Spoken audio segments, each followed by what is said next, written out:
जय हिंद साथियों। PW only IAS की इस मंच पे आप सभी लोगों का बहुत बहुत स्वागत है। आइए जो है अंततः जो है मध्यकालीन भारतीय इतिहास की परंपरा अब अंतिम पड़ाव पर आते हुए आज हम लोग उसका अंतिम चैप्टर जो है करने जा रहे हैं। आई फील कि लगभग महीने से ज्यादा हो गया। आई फील कि 2 महीने से ये सीरीज हम लोग का चल रहा था और अंततः सतीश चंद्र की एनसीईआरटी और ओरिएंटल ब्लैक स्वैन पब्लिकेशन का जो सतीश चंद्र की बुक है उसे मर्ज करते हुए और एक क्रिस्प वे में कि सारे कॉन्सेप्ट को आप तक पहुंचाया जा सके। ये प्री के पॉइंट ऑफ व्यू से, मेंस के पॉइंट ऑफ व्यू से, दोनों आप लोगों के लिए इंपॉर्टेंट है। सबसे पहला जो आवश्यकता होता है कि विषय वस्तु पर आपकी अवधारणात्मक अस्पष्टता कैसा है। अगर कहानी की तरह कोई भी सब्जेक्ट जो है वो क्लैरिटी बना रहा है और up to the level of NCERT, चूंकि जीएस आप लोग का सिलेबस है, जनरल स्टडी करना है, तो up to the level of NCERT, NCERT को पढ़ना बच्चों देखिए अलग बात है, लेकिन उस पर एक गहरी समझ विकसित करना वो एक अलग मुद्दा है। तो उसी दृष्टिकोण के अंतर्गत कि एनसीईआरटी पे समझ आपकी बेहतर हो सके और साथ ही साथ कुछ चीजें और एडवांस लेवल की उसे कॉम्बाइंड करते हुए ये सीरीज आप लोग के सामने रखा गया था। और आज हम लोग उस कारवां पर आगे बढ़ते हुए अपनी मंजिल के अंतिम पड़ाव पर हैं। तो चलिए फटाफट हम लोग जो है इसे शुरू करते हैं। शुरू करने से पहले बच्चों ये मेरा टेलीग्राम सीरीज है, टेलीग्राम चैनल है history in Hindi by Anil sir, और ये क्यूआर कोड है। आप फटाफट इस टेलीग्राम चैनल को ज्वाइन कर लीजिएगा। इस पर जो है आपको हिस्ट्री के जो भी कंटेंट हैं, जैसे करंट अफेयर्स में हिस्ट्री और आर्ट एंड कल्चर का जो सेगमेंट है, साथ ही साथ जो है अभी वर्तमान में मैं मेंस आंसर राइटिंग सीरीज की श्रृंखला चला रहा हूं और उसमें विद मॉडल आंसर जो है आपको दिया जा रहा है। वो मॉडल आंसर आप सेव करके रख सकते हैं, वो आपके लिए काफी जो है लाभदायक होगा। तो चलिए आज के सेशन हम लोग शुरू करते हैं। आज के सेशन का जो हम लोग का टाइटल है वो क्या है, तो वो टाइटल जो है मुगल साम्राज्य चरमोत्कर्ष और विघटन है। मुगल साम्राज्य चरमोत्कर्ष और विघटन। तो मुगल साम्राज्य का अगर चरमोत्कर्ष साम्राज्य के पॉइंट ऑफ व्यू से देखा जाए, अगर कहा जाए कि शासन के गुणवत्ता के स्तर पर या शासन का जो प्रभाव है उसके स्तर पर चरमोत्कर्ष तो नो डाउट शहंशाह अकबर का समय काल है। क्यों? क्योंकि अकबर के समय काल की वो नीतियां रहती हैं, वो पॉलिसी रहती हैं जिससे वो सभी धर्म के लोगों को जोड़ते हुए शांतिपूर्वक शासन करते हैं। परंतु अगर साम्राज्य के विस्तार के दृष्टिकोण से देखा जाए तो चरमोत्कर्ष औरंगजेब का समय काल था, जिसमें मुगल साम्राज्य का विस्तार दक्षिण भारत में बीजापुर गोलकुंडा की विजय करते हैं, मराठवाड़ा के भी एक बृहद क्षेत्र पर उनका नियंत्रण रहता है। तो ऐसे में क्या है, ऐसे में इसी चरमोत्कर्ष के बाद ही मुगलों का पतन भी औरंगजेब के समय से ही होना शुरू हो जाता है। तो क्या है वो चरमोत्कर्ष की कहानी, क्या है वो डाउनफॉल की कहानी, इस वीडियो में सब हम लोग देखेंगे आने वाले लगभग 1 घंटे में। तो औरंगजेब के बारे में थोड़ा बहुत पिछले क्लास में भी हम लोग डिस्कस किए हुए थे। औरंगजेब का समय काल अगर देखा जाए तो यह समय काल कब से कब तक है, 1658 से 1707 ईस्वी। औरंगजेब की जो सत्ता प्राप्ति था वो क्या था? सत्ता प्राप्ति जो है वो रक्त रंजित सत्ता के रूप में रहता है। शाहजहां रहते हैं, शाहजहां के 4 बेटे हैं और शाहजहां के पुत्रों में सबसे बड़ा कौन है? तो सबसे बड़ा जो है दारा सिकोह रहते हैं। फिर इसके बाद जो है शुजा रहते हैं। फिर इसके बाद जो है मुराद हैं और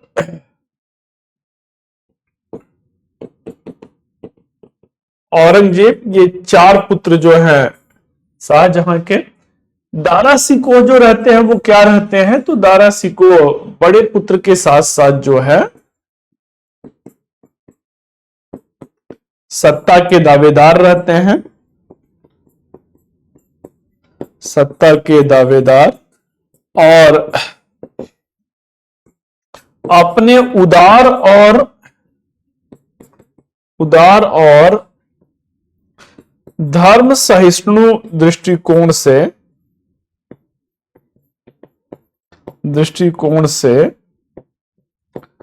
लोगों में लोकप्रिय भी रहते हैं। इनकी लोगों में लोकप्रियता भी रहता है। तो इस तरीके से क्या है, इस तरीके से जो है दारा सिकोह की लोकप्रियता, शाहजहां ने एक से बढ़कर एक स्थापत्य कला की इमारतों का निर्माण करवाया था। उसी कड़ी में एक जो है लाल किला का भी निर्माण उन्होंने करवाया था। लाल किला भी मुगलों की जो साम्राज्यवादी शासन है, मुगलों का जो एक कह सकते हैं कि बृहद इतिहास है, उसकी गौरवमयी गाथा को बयान करता है। लाल किला का जब उद्घाटन रहता है, संभवतः यह 1648 के आसपास का समय रहता है। तो वैसे में क्या रहता है, वैसे में देश विदेश से एक से बढ़कर एक नामचीन हस्तियां आई हुई रहती हैं, और मुगल शाही परिवार और शहंशाह जो है उनके खैर मकदम में लगे हुए रहते हैं, उनके इस्तकबाल में लगे हुए रहते हैं।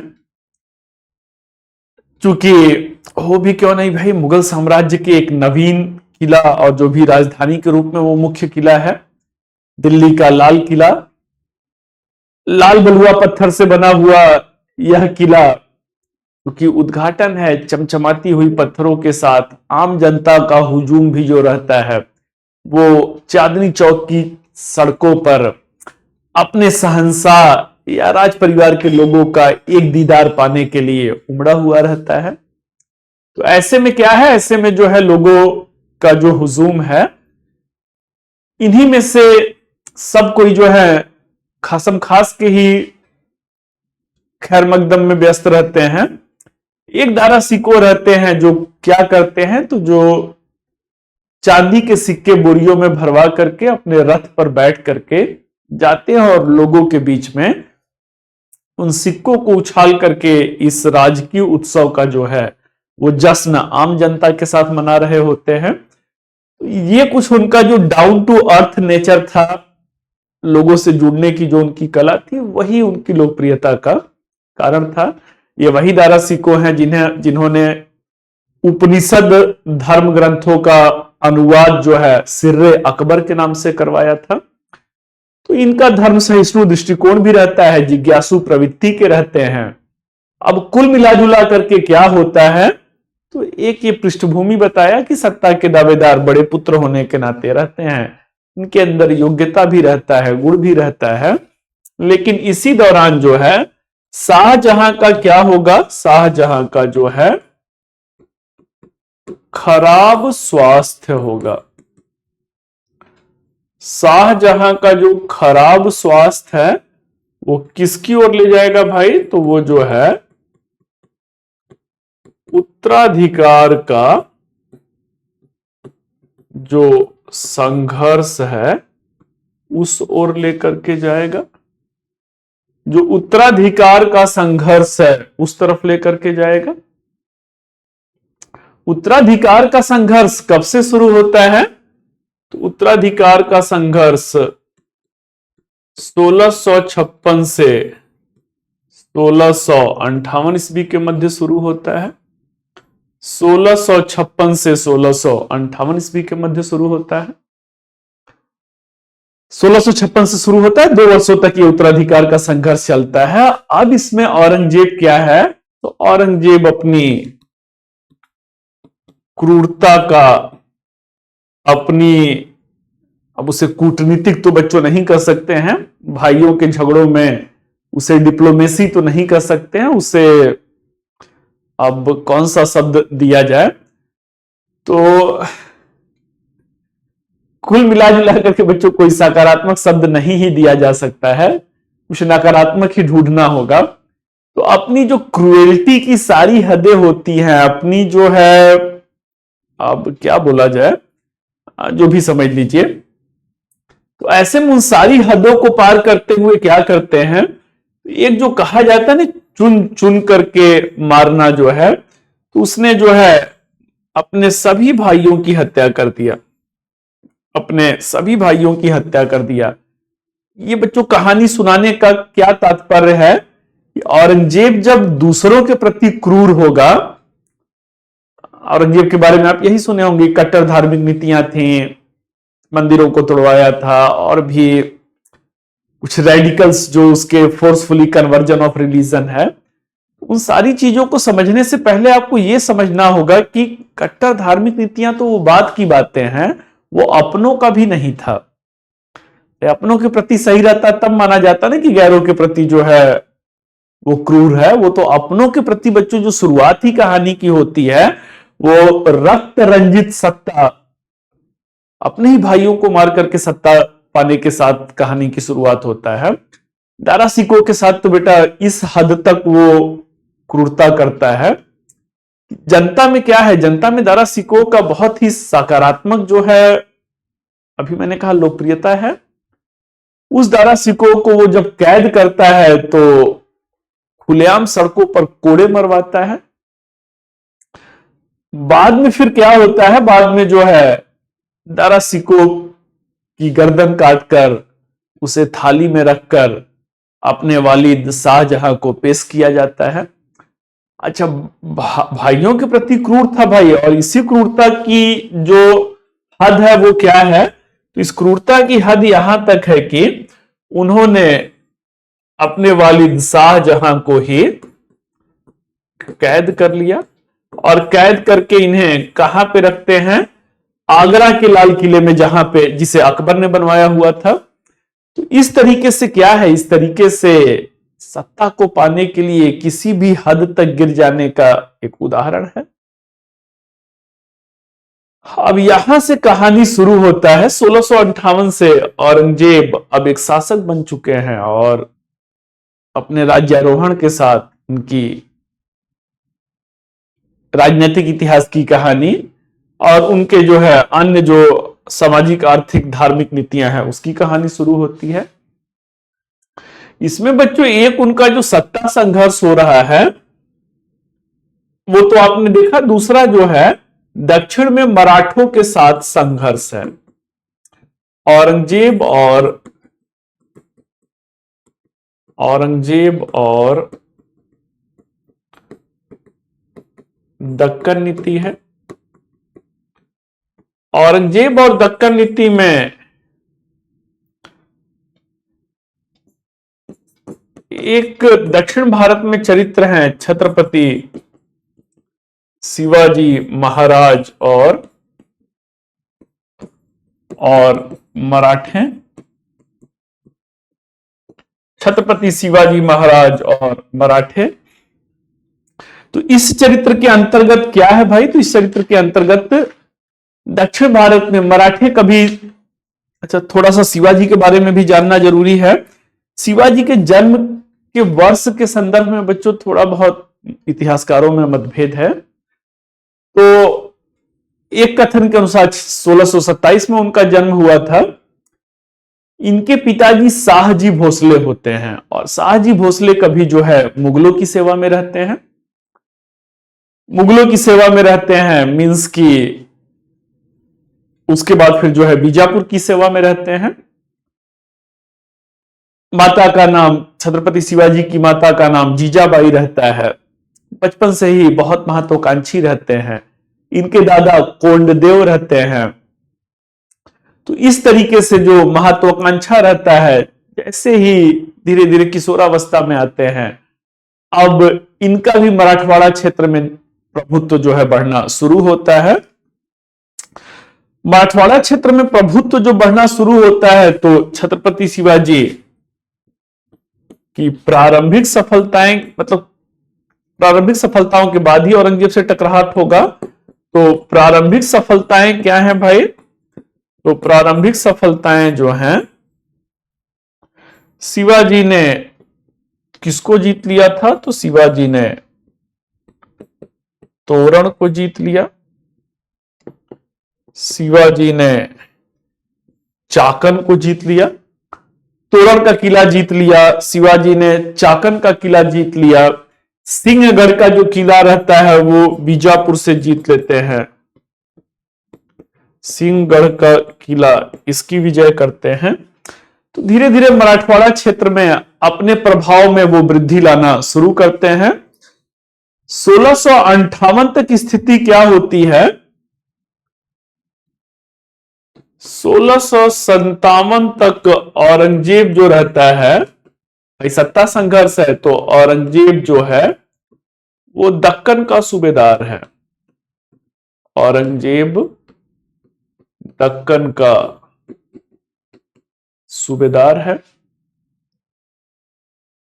औरंगजेब जब दक्कन के सूबेदार हैं, उसी दौरान क्या होता है?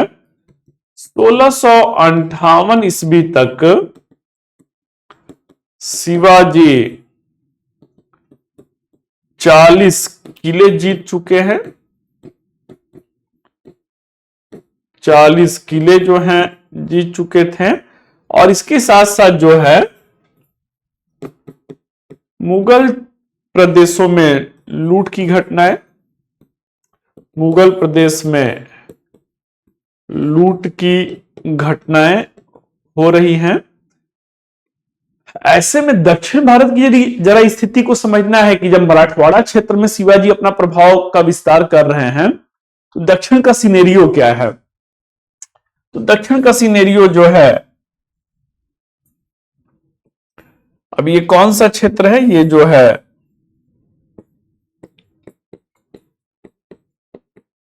मराठवाड़ा का क्षेत्र है।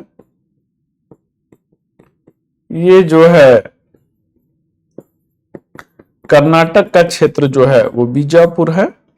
आंध्र प्रदेश और तेलंगाना का क्षेत्र बच्चों जो है ये गोलकुंडा है। अब छत्रपति शिवाजी महाराज की जो बढ़ती शक्ति है, 40 किला ये जीत चुके हैं, तो ऐसे में क्या होता है? ऐसे में जो है अब शिवाजी की बढ़ती शक्ति से छत्रपति शिवाजी महाराज के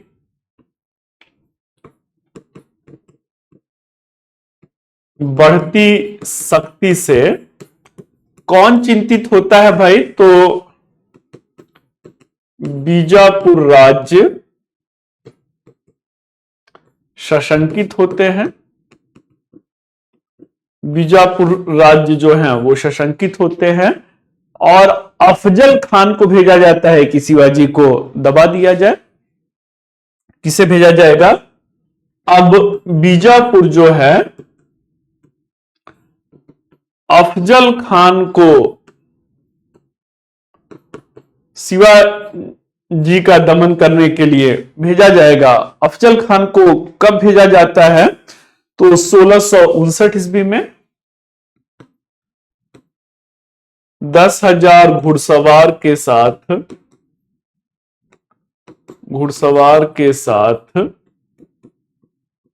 1629 ईस्वी में इनको जो है वो भेजा जाता है। 1659 ईस्वी में बेटा जो है 29 नहीं 1659 ईस्वी में इनको भेजा जाता है। अफजल खान बेटा लगभग 7 फीट से भी ज्यादा का एक मजबूत कदकाठी का जो है पठान रहता है।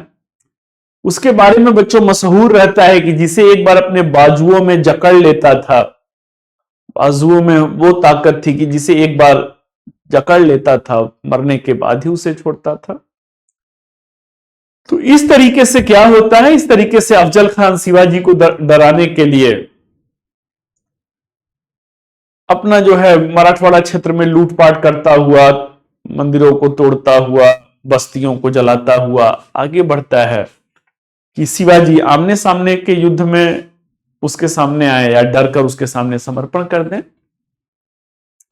ऐसे में क्या होता है? ऐसे में इन दोनों लोगों की मुलाकात होती है और उस मुलाकात में अफजल खान जैसे ही शिवाजी को मिलने के बहाने जो है गले मिलने के बहाने अपने बाजुओं में जकड़ना चाहता था या मिल करके बाजुओं को जकड़ रहा था, उसी दौरान शिवाजी एक हाथों में बघनखा पहने हुए रहते हैं और उस बघनखे से अफजल खान को मार देते हैं।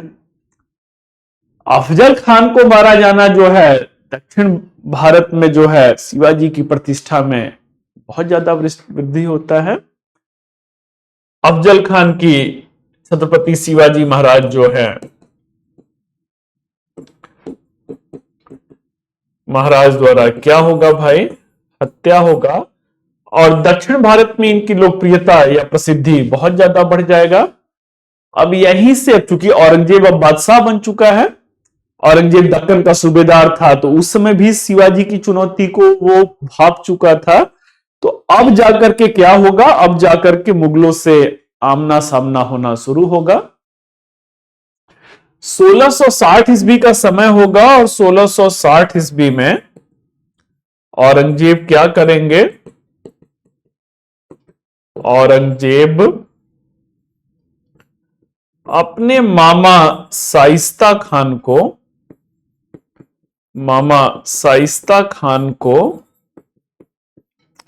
दक्कन का सूबेदार बना करके भेजेंगे, दक्कन का सूबेदार बना करके भेजेंगे।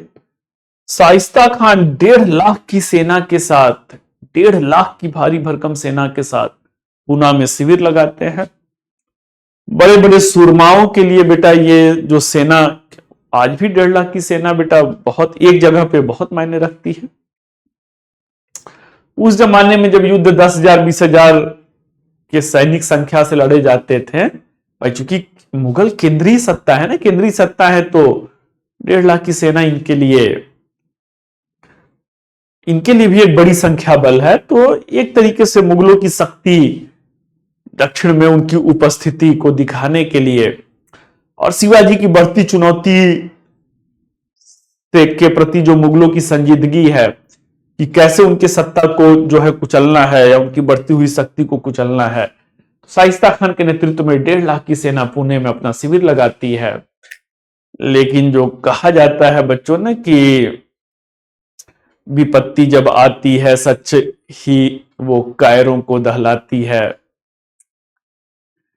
तो शिवाजी महाराज क्या रहते हैं, शिवाजी महाराज एक साहसी वीर योद्धा रहते हैं। अपने 400 चुने हुए सहयोगियों के साथ जो है वो बारात के भेष में जो है पूना के सैन्य शिविर पे हमला करते हैं और इस हमले में शाइस्ता खान के पुत्र जो है वो मारे जाते हैं और शाइस्ता खान जो है घायल होते हैं, उनके हाथों की उंगलियां कटती हैं और वो भाग खड़े होते हैं। ऐसे में क्या होगा, ऐसे में मुगलों की बहुत बदनामी होगी कि भाई मात्र 400 लोगों के साथ शिवाजी, वो भी उनके शिविर में घुस करके हमला किए हुए रहते हैं। और चूंकि मारा भी कौन गया था, औरंगजेब के मामा के लड़के मारे गए थे। तो इस तरीके से क्या होता है, इस तरीके से जो है मुगलों की प्रतिष्ठा को बड़ा धक्का लगता है। औरंगजेब का गुस्सा जो है वो 7वें आसमान पे होता है। शाइस्ता खान का तबादला कर दिया जाता है, दक्कन के सूबेदारी से उन्हें बंगाल का सूबेदार बना दिया जाता है तथा अब मुगल जो है वो शिवाजी की चुनौती को समाप्त करने के लिए किसे भेजेंगे, तो 1664 ईस्वी का वर्ष रहेगा और 1664 ईस्वी में जय सिंह को भेजा गया, जय सिंह को भेजा गया। जय सिंह आते हैं तो जय सिंह एक अलग रणनीति के तहत जो है शिवाजी की शक्ति पे नियंत्रण का प्रयास करते हैं और धीरे धीरे जो है उनके किलों को जो है जीतना शुरू करते हैं। सामरिक महत्व के एक एक किले जो अब उनके हाथों से निकलते जा रहे हैं, तो अंततः क्या होता है, अंततः जो है शिवाजी 1665 ईस्वी में 1665 ईस्वी में कौन सी संधि होगी भाई, पुरंदर की संधि होगा। पुरंदर की संधि किसके किसके मध्य होगा, तो जय सिंह और शिवाजी के मध्य होगा। इस संधि के तहत शिवाजी को क्या करना पड़ा, तो इस संधि के तहत 35 में से 23 किले जो हैं वो मुगलों को देने पड़े। 35 में से 23 किले जो हैं वो मुगलों को देने पड़े।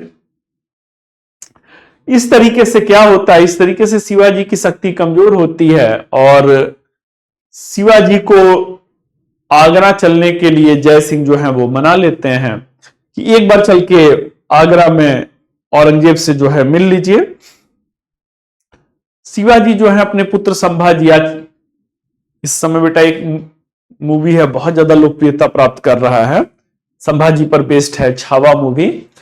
तो शिवाजी जो है अपने पुत्र संभाजी को लेकर के लगभग 1400 किलोमीटर की दूरी है, दक्कन से जो है आगरा की दूरी, वो जाते हैं। वहां जाते हैं तो शिवाजी के साथ अपमानजनक व्यवहार होता है, क्योंकि संधि के तहत गए थे भाई, तो एक राजा की हैसियत से गए हुए थे। औरंगजेब जब दरबार में आते हैं तो शिवाजी को पीछे जो प्रशासन का मनसबदार है उस श्रेणी में उनको खड़ा किया जाता है। शिवाजी को ये अपनी मर्यादा की जो है वो तौहीन लगता है, वो भरे दरबार से निकल जाते हैं। औरंगजेब जो है इनको कैद करवा लेते हैं, कैद करवा करके आगरा के जयपुर महल में जो है रखा जाता है। इस तरीके से क्या होता है, इस तरीके से अब दक्कन की उनकी सबसे बड़े शत्रु, मुगलों का दक्कन में सबसे बड़ा शत्रु जो है शिवाजी, अब मुगलों की कैद में है। परंतु जो बच्चों कहा जाता है कि होनहार वीरवान के वो थे चिकने पात, शिवाजी जो है शिवाजी ही थे भाई। तो ऐसे में क्या होता है, ऐसे में जो है खाना पीना छोड़ देते हैं, एक रणनीति बनाते हैं मुगलों के कैद से निकलने का, मुगलों के चंगुल से निकलते हुए सुरक्षित जो है मराठवाड़ा क्षेत्र तक पहुंचने का। तो ऐसे में क्या होता है, वो खाना पीना छोड़ देते हैं। पूछा जाता है तो कहते हैं कि अब अंत समय आ चुका है, अपने अंत समय में जो है साधु संतों को दान देना चाहते हैं, पीरों फकीरों को दान देना चाहते हैं और अपनी मिट्टी का, अपने वतन के अनाज को ही खा करके अपना समय बिताना चाहते हैं। तो ऐसे में क्या होता है, ऐसे में औरंगजेब थोड़ा अहंकारी प्रवृत्ति के शासक रहते हैं, वो खुश होते हैं, वो कहते हैं ठीक है भाई, फल फूल ही खाना है, अपने यहां का अनाज खाना है, तो अनुमति दी जाती है। शिवाजी का कद काठी बहुत लंबे नहीं थे बेटा, तो एक फल की टोकरी में क्या होता है, एक फल की टोकरी में बैठ करके निकल लेते हैं। जैसे ही ये खबर फैलती है कि शिवाजी मुगलों के चंगुल से निकल चुके हैं, भाई मराठवाड़ा क्षेत्र तो 1400 किलोमीटर दूर है ना, 1400 किलोमीटर दूर है। तो औरंगजेब का फरमान जारी होता है, चप्पे चप्पे पर जो है नाकेबंदी होती है। कुछ बच्चों ऐसा जो है निगरानी रहता है कि परिंदा जिसे कहा जाता है, कि परिंदा भी पर मार के ना जाने पाए। परंतु शिवाजी महाराज की जो अपनी रणनीति रहती है उसे मुगल भाप नहीं पाते हैं और इस तरीके से सबसे अगर शॉर्टेस्ट रूट देखा जाए, अगर आगरा से दक्षिण जाने का बेटा सबसे छोटा रूट देखा जाए, सबसे सीधा रूट यह है कि इस रास्ते से आदमी आएगा, जयपुर राजस्थान मध्य प्रदेश का जो क्षेत्र है उधर से आएगा।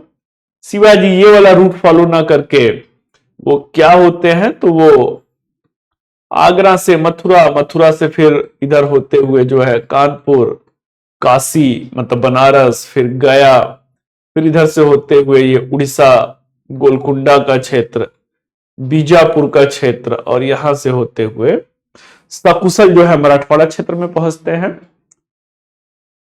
आते हैं तो यहां पर आने के पश्चात जो है अपनी जो है धूमधाम से औरंगजेब इसके बाद भी प्रयास करता है कि उनके ऊपर नियंत्रण रखा जाए।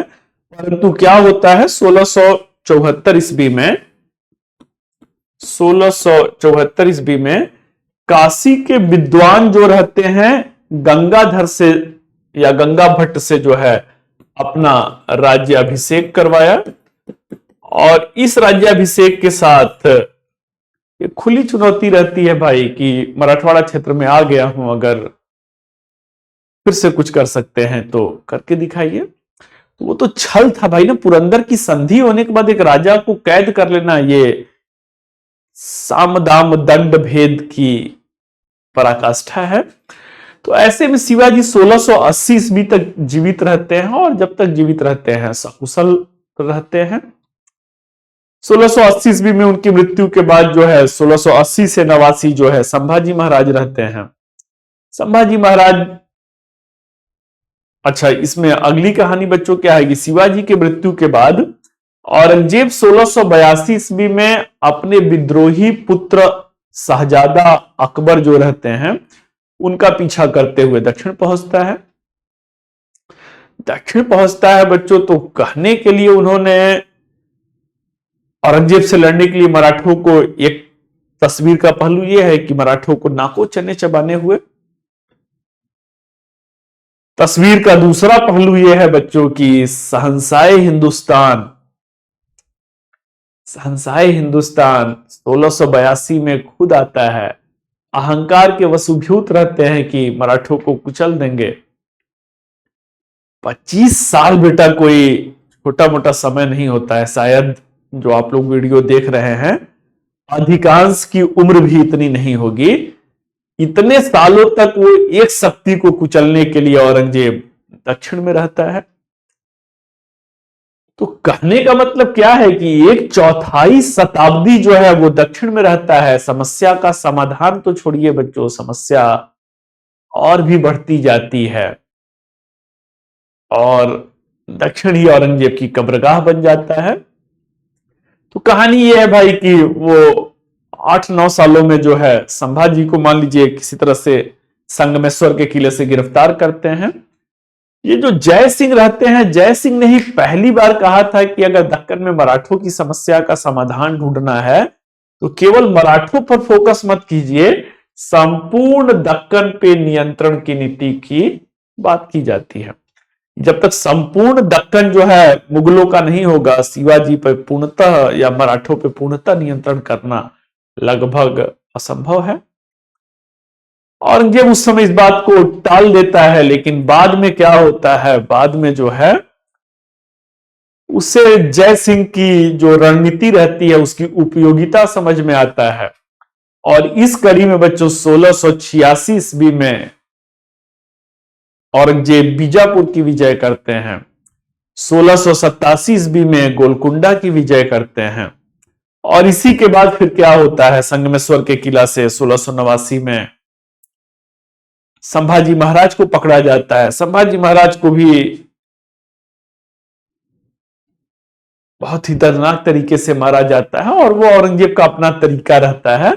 अपना तरीका बेटा भी मैंने कहा ना कि दारा सिकों का गर्दन काट करके थाली में उसने अपने वालिद साहब को भिजवाया था। तो ऐसे में क्या रहता है कि उसके अंदर ये रहता है कि मराठे डर जाएंगे, निर्मम हत्या से संभाजी के मराठे डर जाएंगे। दांव बेटा क्या होता है, दांव बिल्कुल उल्टा पड़ जाता है। दांव जो बिल्कुल उल्टा पड़ जाता है वो कुछ ऐसा होता है कि मराठवाड़ों का जो है सम्मान, स्वाभिमान, उनकी जो मराठा अस्मिता सब उन्हें झकझोर देता है। एक राजा, भाई संभाजी राजा थे, शिवाजी के साथ औरंगजेब का भी जो व्यवहार था वो जग जाहिर था, क्योंकि कई सारे हिंदू मंदिरों को भी उन्होंने तुड़वाया था। चैप्टर का नाम बेटा क्या है, मुगलों का चरमोत्कर्ष के साथ विघटन भी तो है।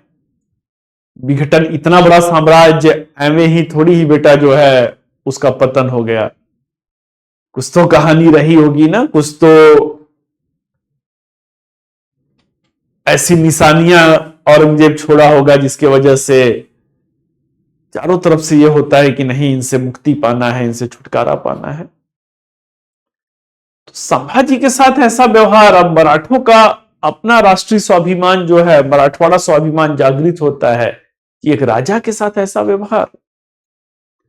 और इस तरीके से क्या होता है, इस तरीके से जो है अब मराठे गुरिल्ला युद्ध पर आते हैं और गुरिल्ला युद्ध से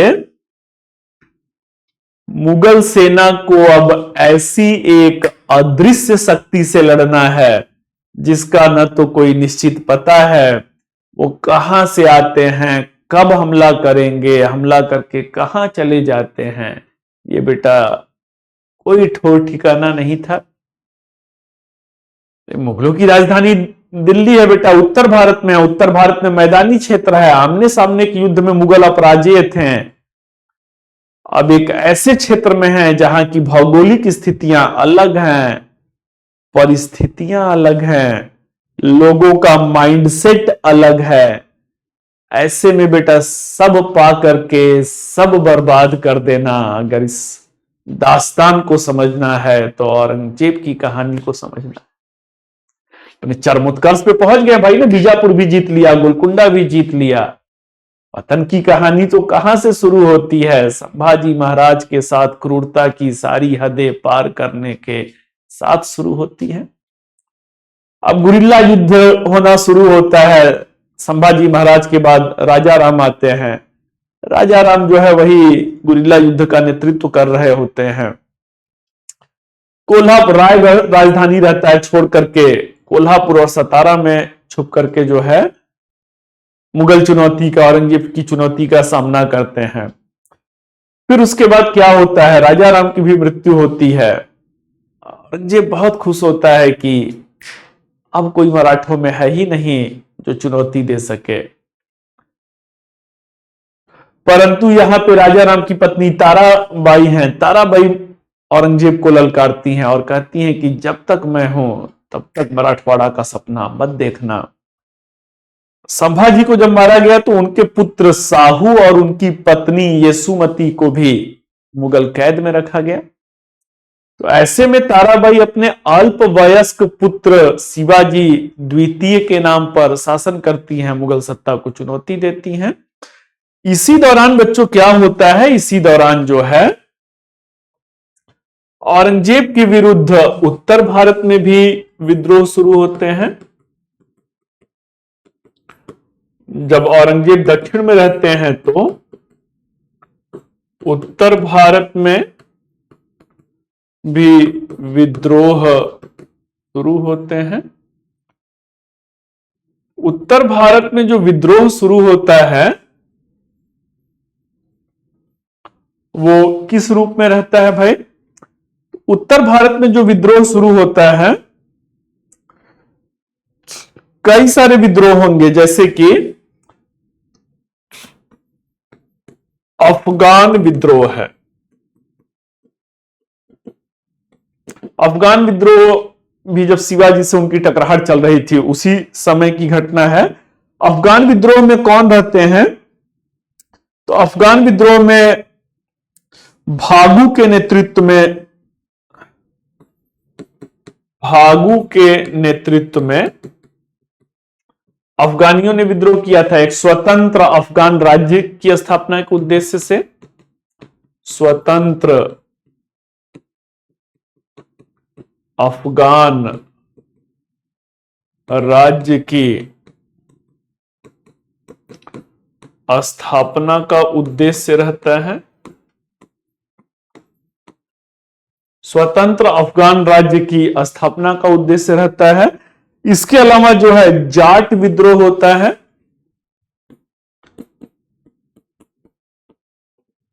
जाट जो रहते हैं वो आगरा के समीप जो मथुरा का क्षेत्र है और जो पश्चिमी उत्तर प्रदेश का क्षेत्र है वहां पे जाटों का विद्रोह अकबर के विरुद्ध भी हुआ रहता है। तो इस तरीके से क्या होता है, इस तरीके से गोकुला और राजा राम रहते हैं। जाट विद्रोह जो है वो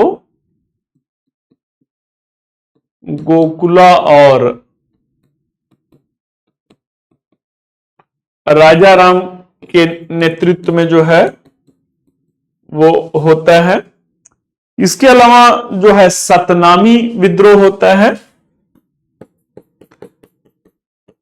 सतनामी विद्रोह इन्हें बच्चों क्या कहते हैं, इन्हें मुंडिया, ये बाल मुड़वा करके रखते थे, इसलिए इसे मुंडिया विद्रोह भी कहा जाता था। सतनामी विद्रोह में जो है एक तरीके से जो है धार्मिक पहलू रहता है। औरंगजेब की जो कट्टर धार्मिक नीतियां, औरंगजेब जो रहते हैं अपने सत्ता संघर्ष, जो उत्तराधिकार का संघर्ष 1656 से 1658 तक हुआ था, तो उत्तराधिकार के संघर्ष में बच्चों एक सूफी संप्रदाय रहता है और थोड़ा रेडिकल रहता है, नक्शबंदिया सिलसिला रहता है। तो नक्शबंदिया सिलसिला ने उत्तराधिकार के संघर्ष में जो है औरंगजेब को समर्थन दिया था। शर्त यह थी कि बादशाह बनने के बाद जो है वो इस्लामिक नीतियों को आगे बढ़ाएंगे, भारत को इस्लामिक राज्य के रूप में रूपांतरित करने की नीति को आगे बढ़ाएंगे। और आगे फिर बेटा बहुत लंबी कहानी है। तो कहने का अर्थ है कि औरंगजेब की जो कट्टर धार्मिक नीतियां हैं वो भी उसके विद्रोह के विरुद्ध उत्तरदायी रहती हैं। तो सतनामी विद्रोह जो रहता है वो धार्मिक प्रवृत्ति का विद्रोह रहता है। इसके अलावा जो है उनके विरुद्ध विद्रोह में शाहजादा अकबर का विद्रोह है, शाहजादा अकबर का विद्रोह है। तो जो शाहजादा अकबर, वो बेटा एक अकबर दूसरे हैं जिनके बारे में आपने पढ़ा था, इनके बेटे का नाम भी अकबर द्वितीय कहा गया। तो अकबर ने भी इनके विरुद्ध जो है विद्रोह किया था। वही 1682 में भागते हुए दक्षिण भारत आए थे, उन्हीं का पीछा करते हुए औरंगजेब दक्षिण भारत जो है वो पहुंचा हुआ था। राजपूत विद्रोह होता है, राजपूत विद्रोह होता है। जसवंत सिंह की मृत्यु के बाद जो है औरंगजेब जो है करण सिंह के साथ जो है उनका अपना मतभेद बढ़ता है। जय सिंह भी इनसे खपा होते हैं जब शिवाजी को वो छलपूर्वक गिरफ्तार करते हैं। तो और धीरे धीरे जो है औरंगजेब अकबर के जमाने से चल रही जो राजपूत नीति है, जो एक सहिष्णुतापूर्ण राजपूत नीति है, अब राजपूतों को भी वो शंका के दृष्टिकोण से देखने लगते हैं। तो इस तरीके से राजपूत भी जो अकबर के जमाने से मुगलों के एक स्तंभ के रूप में है, अब वो स्तंभ कमजोर हो रहा है और वो बागी रुख अख्तियार कर रहे हैं, विद्रोह के रूप में उभर करके आ रहे हैं। साथ ही साथ जो है सिख विद्रोह भी इनके विरुद्ध में होता है। क्या होगा? सिख विद्रोह होगा। अब सिख विद्रोह में बच्चों गुरु तेग बहादुर रहते हैं। औरंगजेब की क्या क्या कहानियां बेटा बताई जाए, बस टू द पॉइंट ही आप ये समझिए कि इतने सारे विद्रोह जो है हुए थे। दिल्ली में बेटा एक शीशगंज गुरुद्वारा है, सिख गुरु का। शीशगंज मतलब गर्दन जो है उसे काटा गया था। तो मुद्दे का जो सार है वो क्या है, कहानी का बच्चों जो सार है वो क्या है, ये सारी चीजें जो रहती है, अब चारों तरफ औरंगजेब विद्रोह में घिरता जा रहा है, चारों तरफ जब घिरता जा रहा है, यही मुगलों के पतन की कब्र जो है वो खुदती जा रही है। ऐसे में बच्चों क्या है, ऐसे में जो है एक प्रश्न बनता है कि जिस प्रकार स्पेन के नासूर ने नेपोलियन का पतन कर दिया, उसी प्रकार दक्कन के फोड़े ने औरंगजेब का पतन कर दिया। तो दक्कन का फोड़ा तो अब आपको समझ में आ ही गया होगा, और वही दक्कन का फोड़ा जो है आगे चल करके क्या करता है, आगे चल करके अन्य विद्रोहों को भी उत्प्रेरित करता है। ऐसे में क्या होगा, ऐसे में जो है मुगलों का पतन जो है, मुगलों के पतन में बच्चों बहुत सारे मुद्दे हैं। एक मुद्दा जो आपके इसमें दिया हुआ है, मुगलों का पतन और उसमें जागीरदारी संकट क्या है, जागीरदारी संकट क्या है। मनसबदारी व्यवस्था की शुरुआत अकबर ने करवाया था, और यही मनसबदारी व्यवस्था मुगलों की सफलता में एक बहुत बड़ी भूमिका निभाता है। मनसबदारों को बच्चों नगद वेतन दिया जाता था। जिन मनसबदारों को वेतन भूमि के रूप में दिया जाता था, जिन मनसबदारों को वेतन भूमि के रूप में दिया जाता था, तो मुगलों के काल में उसे जागीर कहते थे, भूमि के रूप में जागीर कहते थे। सल्तनत काल में बच्चों उसे इक्ता कहते थे। तो सल्तनत काल में इक्ता को पाने वाले को इक्तादार कहा जाता था, मुगल काल में जागीर को पाने वाले को जागीरदार कहा जाता है। तो यही जो जागीरदारी व्यवस्था के रूप में जाना गया है, जिनको भूमि के रूप में वेतन दिया जा रहा है जागीर के रूप में, वो जागीरदार है। क्योंकि उत्तर भारत की मिट्टी क्या है, उत्तर भारत की मिट्टी उर्वर है, उर्वर मिट्टी है बच्चों, तो एक जागीरदार को वेतन के रूप में जागीर देने के लिए कम भूमि की जरूरत पड़ेगी।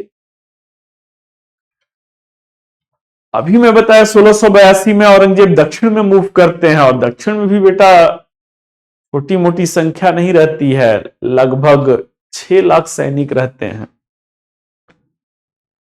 लगभग 6 लाख सैनिकों के साथ वो दक्षिण की तरफ गया था।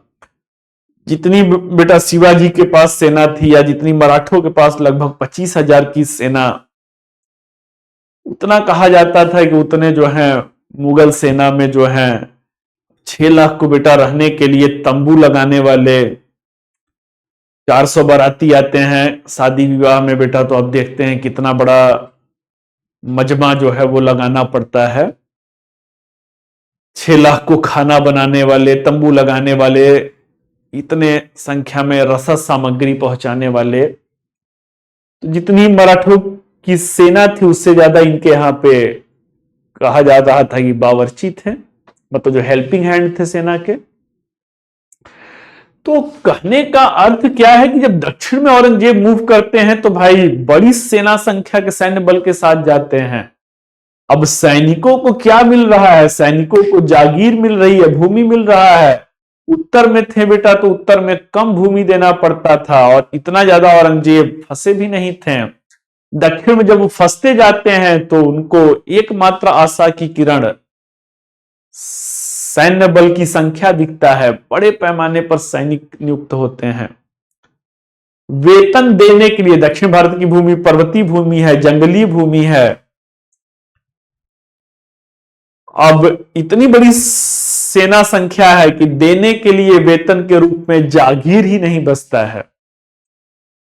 और यही जो बेटा जागीर का संकट है, हर जमाने में क्या है, हर जमाने में कहते हैं ना, बाप बड़ा ना भैया सबसे बड़ा रुपया। तो बाप बड़ा ना भैया सबसे बड़ा रुपया, सैनिक बेटा बिना वेतन का उसका मनोबल ही नहीं रहेगा।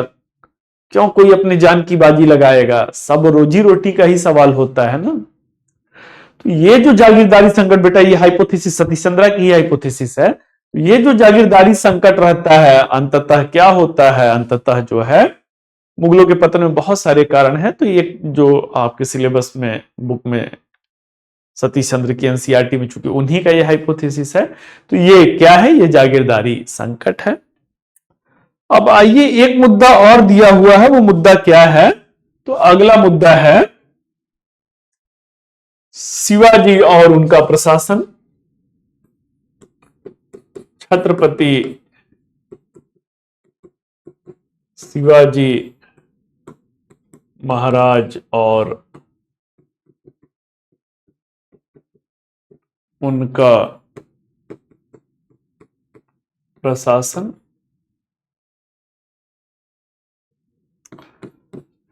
शिवाजी का प्रशासन जो था वो किस पर आधारित था भाई, तो वो बहमनी साम्राज्य जो है, बहमनी साम्राज्य की प्रशासनिक संरचना पर आधारित है। बहमनियों में आपने देखा होगा बहुत पहले पेशवा का कॉन्सेप्ट था, कुछ वैसा ही कॉन्सेप्ट इनके यहां भी आता है। तो प्रशासन कैसे संचालित होता था, प्रशासन जो है अष्ट प्रधान के द्वारा संचालित होता था। एक विजयनगर साम्राज्य आप लोग किए थे, विजयनगर साम्राज्य में बच्चों जो है 4 वंश हैं, संगम हैं, सालू हैं, तुलु हैं, आरबिडू हैं।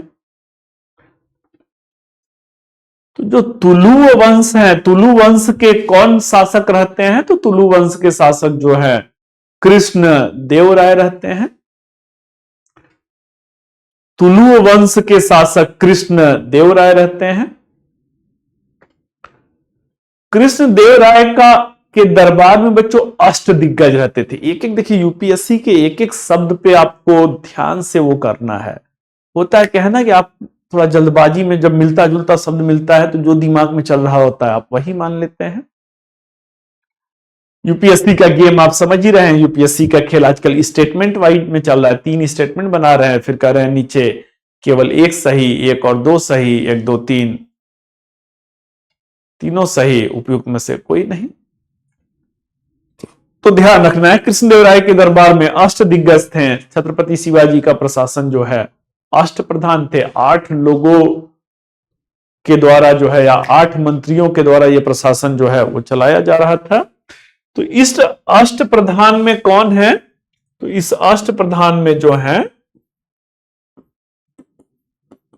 पेशवा है। पेशवा कौन है भाई? तो पेशवा जो है ये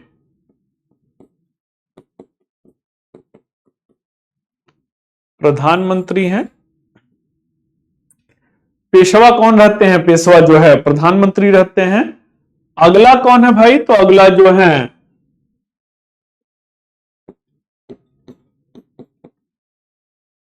अमात्य हैं। अमात्य कौन रहते हैं? तो अमात्य जो है वित्त मंत्री का पद रहता है। अमात्य जो है वो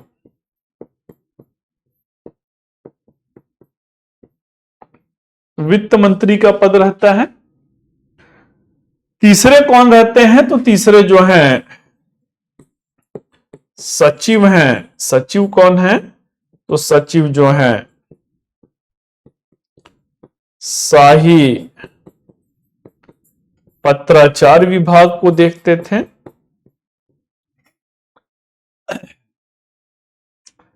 मराठवाड़ा क्षेत्र का प्रशासन किस पे आधारित था? तो ये बहमनी प्रशासन पे आधारित था।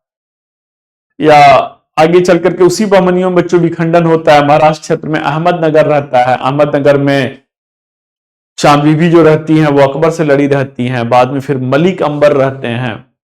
मलिक अंबर जो जहांगीर के समय में कुछ उनकी जो प्रशासनिक व्यवस्था है अहमदनगर की, उससे भी वो है प्रेरित हैं। वाकया नवीस हैं। अगले जो हैं वाकया नवीस हैं। वाकया नवीस कौन लोग थे भाई? तो वाकया नवीस जो है दरबारी रिकॉर्ड रखने वाले थे। दरबारी रिकॉर्ड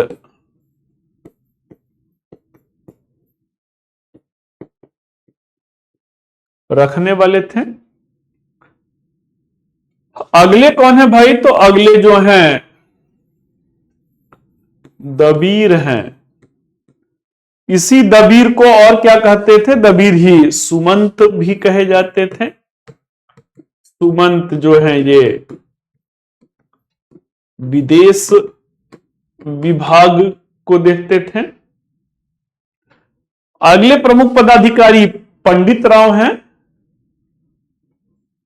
पंडित राव जो हैं धार्मिक मामलों से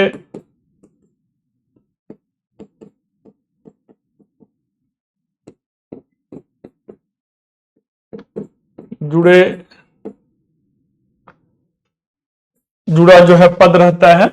जो भी धर्म के मामले पे आया उसे कह सकते हैं कोड ऑफ कंडक्ट है। जैसे आप गुप्तों के दौर में देखेंगे विनय स्थिति संस्थापक जो है, तो कुछ वैसा ही जो है पंडित राव यहां पे मराठों के समय में है। अगला कौन है भाई? तो अगला जो है सरे नौबत है। सर ए नौबत है। सरे नौबत का क्या जो है रोल रहता है? तो सरे नौबत जो है ये मुख्य सेनापति हैं। ये मुख्य सेनापति हैं। लास्ट कौन रहते हैं? तो अंत में जो है न्यायाधीश रहते हैं। न्यायाधीश, तो न्यायाधीश बच्चों बताने की जरूरत नहीं है। न्याय विभाग को देखने वाले मंत्री रहते हैं।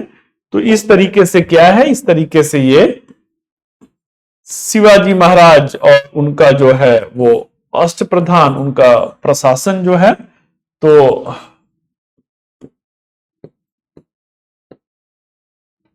इसमें बच्चों आगे चल करके क्या होता है, आगे चल करके पेशवा का पद जो है यही प्रमुखता प्राप्त कर लेते हैं। अभी मैंने आपसे बताया था कि वो जो ताराबाई रहती हैं शिवाजी द्वितीय के नाम पर शासन कर रही होती हैं। औरंगजेब की मृत्यु 1707 में हो जाता है। मुगलों का पतन, उस पतन में कहीं ना कहीं पेशवा का भी योगदान है। बहादुर शाह प्रथम आते हैं। बहादुर शाह प्रथम जो है संभाजी के बेटे साहू जो रहते हैं वो मुगल कैसे उनके समय काल में छोड़ दिए जाते हैं। साहू आते हैं तो एक तरीके से मराठवाड़ा क्षेत्र पे शासन के लिए एक सत्ता संघर्ष होता है ताराबाई और साहू में। इसमें बालाजी विश्वनाथ जो रहते हैं सेनाकर्ते के पद पे रहते हैं, साहू के साथ रहते हैं। जब साहू इस उत्तराधिकार संघर्ष या गृह युद्ध में विजित होते हैं तो बालाजी विश्वनाथ को पेशवा का पद दिया जाता है। बालाजी विश्वनाथ बहुत ही कुशल कूटनीतिक दूरदर्शी व्यक्ति रहते हैं। और इन्हीं के समय में क्या होता है, इन्हीं के समय में वो बच्चों जो रहते हैं सैयद बंधु जो फर्रुखसियर के समय में रहते हैं, वो बालाजी विश्वनाथ से जो है संधि करते हैं, मराठों का सैन्य सहयोग पाते हैं और बगदे में संभाजी की पत्नी जो है यशुमती यहां पे आती हैं। फिर इसके बाद पेशवा का पद प्रमुख बनने लगता है। फिर बालाजी विश्वनाथ के बाद बाजीराव आते हैं। वही बाजीराव हैं जो दिल्ली तक गए हुए रहते हैं। मोहम्मद शाह रंगीला के समय में मोहम्मद शाह रंगीला देखता है कि मुगलों की प्रतिष्ठा जो है पेशवा बाजीराव के आने से बहुत दिल्ली में उनकी उपस्थिति से धूमिल हो रही है। 12 लाख रुपए देकर के उनको विदा करता है। तो आगे चल करके बच्चों क्या है, पेशवा का इस अष्टप्रधान में पेशवा जो है वो सबसे प्रमुख हो जाते हैं। तो चलिए जो है यही आपका जो है सिलेबस है पूरा। आधुनिक भारत में जब आएंगे तो मुगलों के पतन में अन्य कारण भी अच्छा जान ही लीजिए। बिना बेटा कमजोर उत्तराधिकारी के जो है पतन हो ही नहीं सकता है। औरंगजेब के बाद जो है कमजोर उत्तराधिकारी हैं। कहानी बहादुर शाह प्रथम से शुरू होता है, उसके बाद जहादर शाह हैं, सब कमजोर उत्तराधिकारी हैं। औरंगजेब के बाद बहादुर शाह प्रथम है, जहादर शाह है, फर्रुखसियर है, रफीउद्दर्जात है, रफीउद्दौला है, मोहम्मद शाह रंगीला है, अहमद शाह है, आलमगीर सेकेंड है, शाह आलम सेकेंड है, अकबर सेकेंड है, फिर जाकर के बहादुर शाह द्वितीय है। तो लगातार जो कमजोर उत्तराधिकारियों की श्रृंखला है ये मुगलों के पतन का कारण बनता है। अगला कारण बच्चों, बिना बाह्य आक्रमण के किसी का पतन नहीं हो सकता है। बाह्य आक्रमण में जो है नादिर शाह और अहमद शाह अब्दाली का आक्रमण होता है। नादिर शाह को ईरान का नेपोलियन कहा जाता है, वही मोहम्मद शाह रंगीला रहते हैं।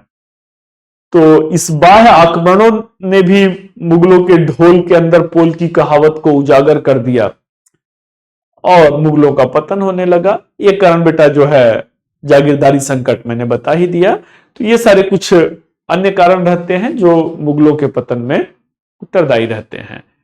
तो यहीं पे बच्चों जो है आज का चैप्टर ही हम लोगों का नहीं समाप्त हो रहा है, बल्कि हम लोगों के मध्यकालीन भारतीय इतिहास की जो श्रृंखला है वो भी समाप्त हो रहा है।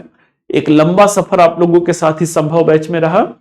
सब कुछ बेटा जो है कहने के लिए 1 घंटे के आसपास का वीडियो था। क्लासरूम में भी बेटा यही कराया जाता है। वहां पे नोट्स चूंकि बनवाया जाता है तो बाकी समय नोट्स बनवाने में लग जाता है। तो किंचित भी कहीं से भी आपको ऐसा नहीं सोचना है कि फ्री बैच था तो इसलिए नॉन सीरियस रूप में पढ़ाया गया होगा। बिल्कुल नहीं बेटा, अगर आप चाहें तो पेड बैच के भी नोट्स देख सकते हैं। तो कहने का अर्थ क्या है, कहने का अर्थ है कि ये संस्थान का पीडब्ल्यू ओनली आईएएस का आप सभी छात्र जो विश्वास करके इस YouTube के मंच से अपनी तैयारी कर रहे हैं उनके प्रति प्रतिबद्धता है, समर्पण है। और उसी समर्पण का बच्चों एक वानगी यह है कि आज अंततः सफलतापूर्वक जो है मध्यकालीन भारतीय इतिहास की श्रृंखला समाप्त हुआ। तो चलिए जो है जल्द ही किसी अन्य सेगमेंट में आप लोगों के इसी मंच पर पुनः मुलाकात होगा। Stay tuned with PW only IAS till then, all the best, thank you.